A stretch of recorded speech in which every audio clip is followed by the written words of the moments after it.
Du changement pour les amateurs de course à pied en Aveyron. La mythique course des Templiers partira de Millau en 2010 et non plus de Nantes.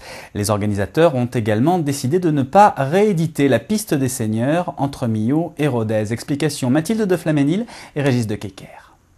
Rupture annoncée après 13 ans de partage. La mythique course des Templiers quitte Nantes. La commune fera désormais sans les 17 000 personnes, sportifs, accompagnateurs ou spectateurs, qui affluent chaque année durant les 4 jours d'événements.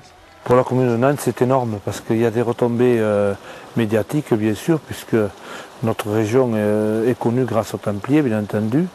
Et puis d'autre part, il y a des retombées financières pour tout notre commerce, pour le commerce local, mais également pour les villages voisins et les hameaux voisins. Même s'il est vrai que c'est une manne pour nous, que nous, en 3-4 jours, quand même, nous réalisons un chiffre d'affaires conséquent, eh bien, il y a un engagement vraiment très fort de la part de tous les commerçants de Nantes.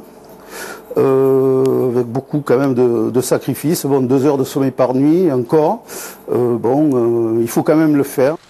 La course aura désormais lieu autour de Millau, un tracé est déjà en préparation. Objectif pour les organisateurs, gagner un nouveau souffle et alléger les charges. C'est l'envie de se dire qu'au bout de 15 ans, est-ce qu'on a encore la force d'organiser dans le même cadre, à régler toujours des problèmes aussi pragmatiques, alors qu'on a peut-être envie de vivre autre chose, d'avoir des choses qui se font plus simplement, plus facilement, parce qu'on arrive sur une ville où on aura un soutien logistique qui est important. Sans soutien, pas de course. Alors pour la piste des Seigneurs, épreuve nocturne entre Rodez et Millau, la décision est ferme. L'édition 2010 est annulée, faute d'engagement concret des élus.